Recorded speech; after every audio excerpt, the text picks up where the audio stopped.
আসসালামু আলাইকুম everyone, welcome to my another video. বাংলাদেশের দক্ষিণ পূর্ব উপকূলে কক্সবাজার জেলায় কোলে ঘেঁষে বিস্তৃত এক অপরূপ প্রাকৃতিক সৌন্দর্য দ্বীপ মহেশখালী। চলুন আমরা আজকে জেনে নিই অপরূপ সৌন্দর্যের অধিকারী এই মহেশখালী দ্বীপ নিয়ে। এটি বাংলাদেশের একমাত্র পাহাড়ি দ্বীপ যেখানে সমুদ্র, পাহাড়, বন আর মানুষের জীবনযাত্রা মিলে তৈরি হয়েছে এক অনন্য বিচিত্রা। প্রাকৃতিক সম্পদ, ধর্মীয় ঐতিহ্য এবং অর্থনীতির সম্ভাবনা এক জ্বলন্ত উদাহরণ এই দ্বীপটি। চলুন জেনে নিই মহেশখালীর জন্ম, ইতিহাস, সংস্কৃতি এবং সম্ভাবনার কথা। মহেশখালীর সৃষ্টি এক বিশেষ ভৌগোলিক ঘটনার ফল। ইতিহাস থেকে জানা যায় 1962 সালে এটি ভূমিকম্পের ফলে এটি মূল ভূখণ্ড থেকে বিচ্ছিন্ন হয়ে একটি দ্বীপে রূপ নেয়। পরবর্তীতে বঙ্গোপসাগরের পলি জমে জমে দ্বীপে আরও বিস্তৃত হয়। বর্তমানে এর আয়তন প্রায় 260 বর্গ কিলোমিটার। চলুন এখন একটু জেনে নেওয়া যাক নামকরণ এবং ধর্মীয় ঐতিহ্য নিয়ে। মহেশখালী নাম এসেছে মহেশ, শিব ঠাকুর, এবং খালি হচ্ছে খালির ভূমি থেকে। দ্বীপটি সবথেকে বিখ্যাত স্থাপনা আদিনাথ মন্দির, যা শিবের একটি পবিত্র তীর্থনাথ হিসেবে পরিচিত। প্রতি বছর বসন্তকালে এখানে আদিনাথ মেলা অনুষ্ঠানে হয়, যা হাজার হাজার তীর্থযাত্রী এবং পর্যটককে আকর্ষণীয় করে। প্রাকৃতিক সুন্দর এবং পরিবেশ নিয়ে একটু বৈচিত্র্য নিয়ে একটু আলোচনা করা যাক। পাহাড় বা ঝাউবন, ম্যানগ্রোভের বন, লবণের চাষ, পাখি এবং জীবন বৈচিত্র্য ভরপুর বরণ্য। এখানে পায়ে হাঁটে পাহাড়ে ওঠার সময় একদিকে দেখা যায় সমুদ্র আর অন্যদিকে সবুজে ঘেরা প্রাকৃতিক পরিবেশ। মহেশখালী অর্থনীতি প্রধানত 3টি খাতের উপর নির্ভরশীল। লবণ চাষ, বাংলাদেশের বৃহত্তম অন্যতম লবণ উৎপাদন কেন্দ্র। মৎস্য এবং চিংড়ি চাষ, উপকূল এলাকায় বিস্তৃত চিংড়ি ঘেরা ও মাছের খামার রয়েছে। পর্যটন, আদিনাথ মেলা এবং পাহাড়ি ভিড় এবং প্রাকৃতিক টানে পর্যটক এসেছে দিন দিন বেশি।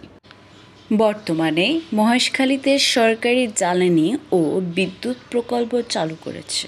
কয়লা ভিত্তিক বিদ্যুৎ কেন্দ্র, এল এনার্জি টার্মিনাল এবং গভীর সমুদ্র বন্দর নির্মাণ চলছে, যা এই দ্বীপের অর্থনীতি গুরুত্বপূর্ণ বহুগুণ বাড়িয়ে তুলবে। মহেশখালী যেতে হলে কক্সবাজার শহর থেকে স্পিডবোট বা ট্রলার ব্যবহার করা হয়। কুটাখালী মহেশখালী সেতু নির্মাণের কাজ চলছে, যা ভবিষ্যতে দ্বীপটির সঙ্গে স্থলপথে সংযোগ স্থাপনে কাজ করবে। মহেশখালী ভৌগোলিক অবস্থা এবং প্রাকৃতিক দ্বীপ সম্পদ করে তুলেছে এক সম্ভাবনাময় অঞ্চল।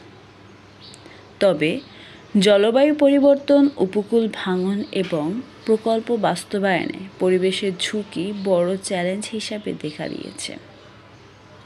মহেশখালী শুধু একটি দ্বীপ নয়, এটি এক ইতিহাস, এক ঐতিহ্য, এক সম্ভাবনার নাম। পাহাড় আর সমুদ্রে যেখানে হাত মেলায়, ধর্ম এবং প্রাকৃতিক যেখানে একসঙ্গে পথ চলে, সেখানে মহেশখালীর বাস। এর সংরক্ষণ, উন্নয়ন এবং সঠিক ব্যবস্থাপনা বাংলাদেশের উপকূলে উন্নয়নে গুরুত্বপূর্ণ ভূমিকা রাখবে বলে আমি মনে করি। পাহাড়, সমুদ্র ও ঝাউবনের অসাধারণ মিশ্রণ একসাথে, যা এত বৈচিত্র্য খুব কম জায়গায় দেখা যায়।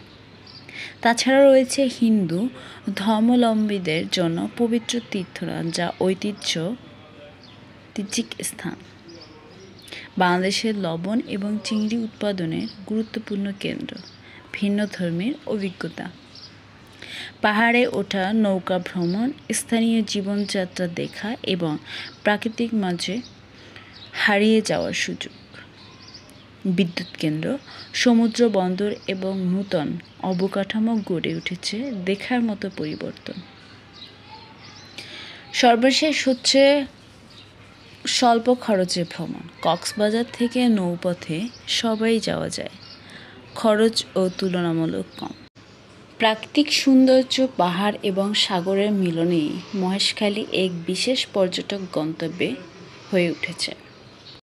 তো দর্শক, সব মিলিয়ে আপনার মহেশখালীর যাত্রা খুব আকর্ষণীয় এবং আনন্দময় হবে। অবশ্যই প্রত্যেকের একবার মহেশখালী থেকে ঘুরে আসা উচিত।